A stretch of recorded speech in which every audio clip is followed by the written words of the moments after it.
Meeting किती दिवस meeting करणार आहे?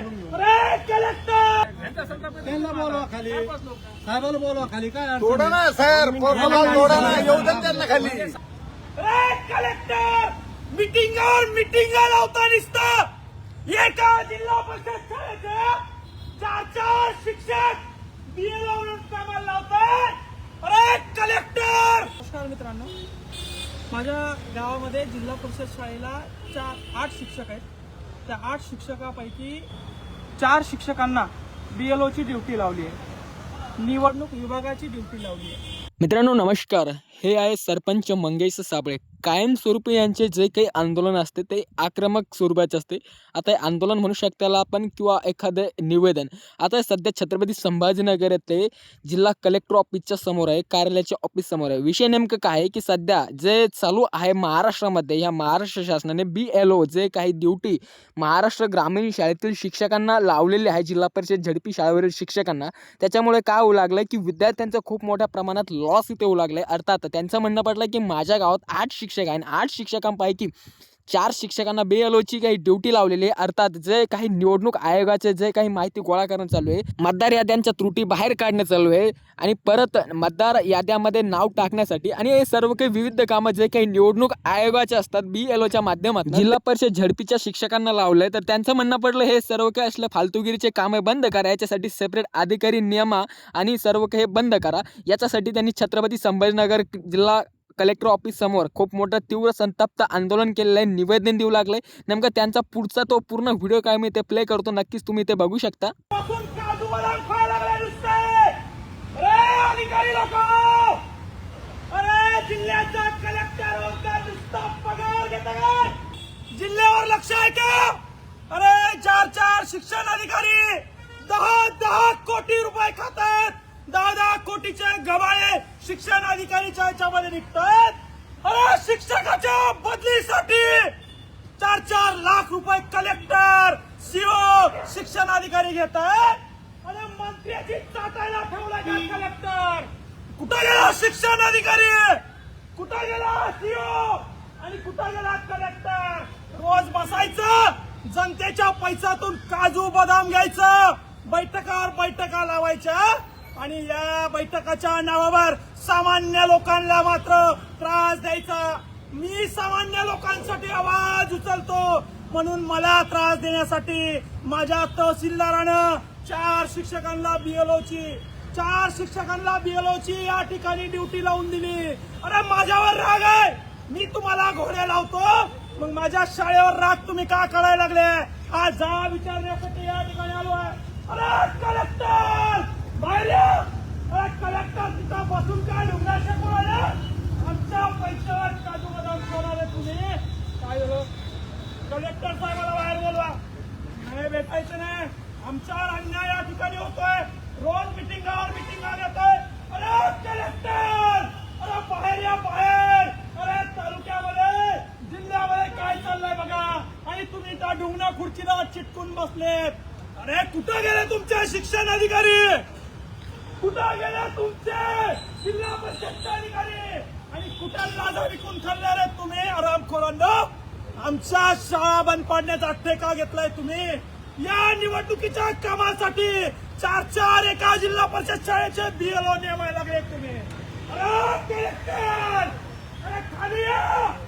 वर बसले कुठे काजू बदाम खात आणि हे कलेक्टर लोक, हे CO लोक, यांचं अधिकाऱ्यांवर लक्ष नाहीये. इथं बसून शेंगा जोडतात, इथं बसून आदेश काढतात.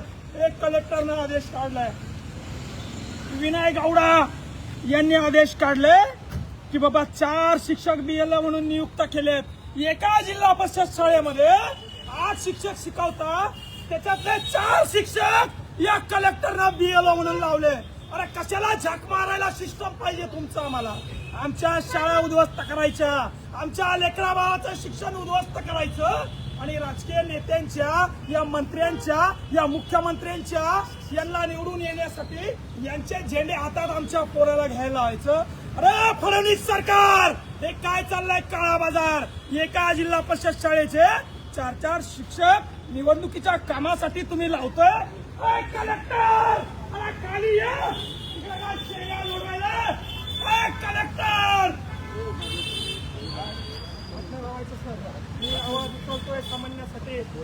आवाज उचलतोय, माझ्यावर अन्याय होतोय, मी आवाज उचलणार, बिलकुल ऐकणार नाही, मी आवाज उचलणार, मला गोळ्या घाला, मला फाशी द्या, मी आवाज उचलणार. साहेब काय शेगाव ओरडायला दिलं बसून? आमच्यासाठी साहेब आहे, आमच्या टॅक्स मधून साहेबाचा पगार होतं, आमचा गुलाम ते साहेब आहे, एखाद्या इंग्रज अधिकाऱ्याची औलाद नाही, आमच्या लोकशाहीमध्ये जन्माला आलेला पिल्लू आहे. आमचा प्रॉब्लेम सॉल्व्ह करायचं नाही, आमच्यावर अन्याय होतो. दरवेळी का मला साहेबाची भेट घ्यायची? मी येतो म्हणून भेट घेतो. सामान्य लोकांनी कधी साहेबाची भेट घ्यायची? काल एका शिक्षकाला अटॅक आला, बीएलओचं काम करताना 4 कामाचे भार एका अधिकाऱ्यावर द्यायला लागले. एका शाळेच्या 4 बीएलओ तुम्ही नेमायला लागले. आमच्या लेकरांनी शिकायचं कधी? आमच्या लेकरांनी शिक्षण घ्यायचं नाही का? साहेबाला काय तिकडं त्या खटावकर मॅडमला नोटीस करा, त्या तहसीलदाराला इथं बोलाव, त्या सीओला इथं बोलाव ना, तेव्हा आम्ही शांत बसणार आहे. आमच्यावर अन्याय वारंवार तुम्ही करत असाल, आम्ही शांत बसणार नाही. अरे आमच्या पगारातून, आमच्या टॅक्सातून तुमचा पगार होतोय, आमच्या बाग होऊन बसला नाही तुम्ही तिथं. या म्हणा खाली. आमच्या पैशातून काजू बदाम खाणारे अधिकारी साले आरामखोर. आमच्यावर अन्याय होत असेल आम्ही शांत बसणार नाही. अरे बदला म्हणून तहसीलदार एका शाळेचे 4 शिक्षक बीएलओ म्हणून लावतोय का? तर साबळे आवाज उचलतोय का? साबळे सरपंच म्हणून दांगडा करतोय. अरे माझ्यावर राग आहे, मला गुन्हे दाखल करा, मला गोळ्या घाला. माझ्या शाळेवर का राग काढायला लागलाय? माझ्या लेकरांच्या भविष्यावर का राग काढायला लागलाय? आणि नोटिसा काढायला लागलाय. नाही म्हटलं तर नोटिसा काढायला लागलाय. कलेक्टर, अरे खाली ये.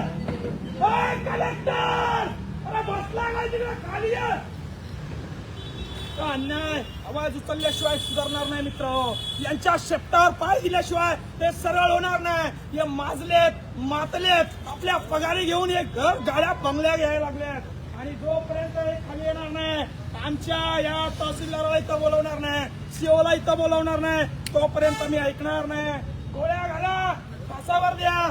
आणि आमच्या समाज कार्याला जर आमच्या शाळेच्या आड आणत असाल, शाळेवर बदला काढत असाल, कलेक्टर खाली ये. कोण आहे? अर्धी शिकायत कोण आहे? हॅलो, नमस्कार. तहसीलदार खटावकर यांना इथं बोलवा अर्जंट. मी इथं कपडे काढून माझ्या अंगावर तेल टाकून जाळून घेणार आहे सर. नाही, बिलकुल ऐकणार नाही मी. माझ्या शाळेतले 8 शिक्षकापैकी 4 बीएलओ म्हणून लावले त्या हरामखोर तहसीलदारांना.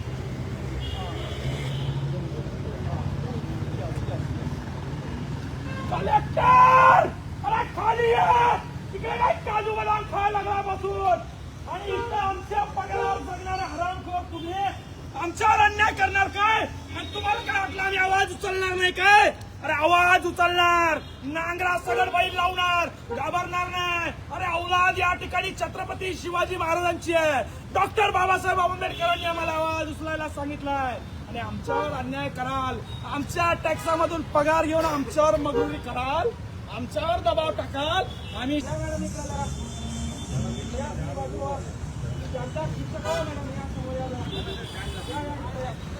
या मॅडमचं स्वागत करा.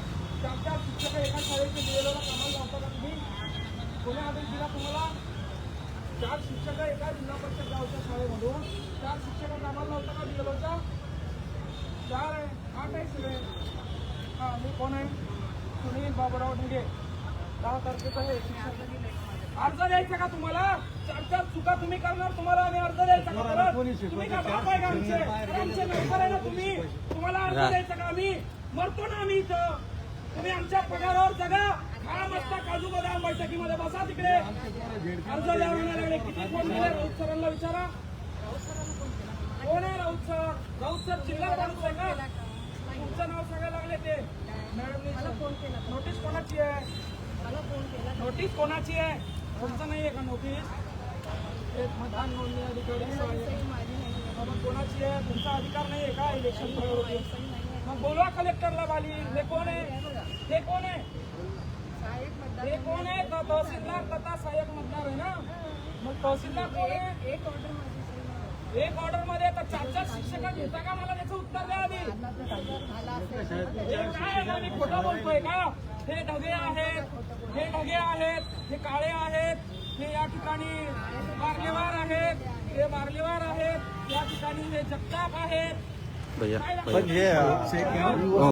मित्रांनो, फायनली सरपंच मंगेश साबळे यांच्या आक्रमक आक्रोश आवाजामुळे कलेक्टर मॅडम जे आहे की आपल्या ऑफिसमधून खाली थेट ग्राउंडवरती आलेला आहे आणि त्यांच्या मागण्या काय ते विचारपूस त्यांची चालू आहे. त्यांचं म्हणणं पडलं की एवढा आक्रोश केल्यापेक्षा तुम्ही आम्हाला निवेदन द्यायचं असतं, परंतु उलटं मंगेश साबळे यांनी चांगलंच अधिकारी मॅडमला त्याच्यात झापलं. त्यांचं म्हणणं पडलं की आमचं काम आहे का तुमचं काम आहे, एकंदरीत स्थानिक लेवलला बघून गावातील शाळेमध्ये काय चालू आहे, शिक्षकांच्या माध्यमातून जे काही कामे तुम्ही करून घेता त्याच्यामुळे सर्वसामान्य गोरगरीब कष्टकऱ्या मुलांचे काय लॉसेस इथं होत आहे याचं कारण कोण राहणार आहे, याचे जिम्मेदार तुम्ही असणार का? मित्रांनो, काही लोकांच्या माध्यमातून सरपंच मंगेश साबळेवरती खूप काही किचड उचलण्यात आलं होतं, कारण की त्यांनी शिंदे गटामध्ये प्रवेश केला आहे, परंतु माणसात काय गुण आहे हे देखील पाहणं गरजेचं आहे.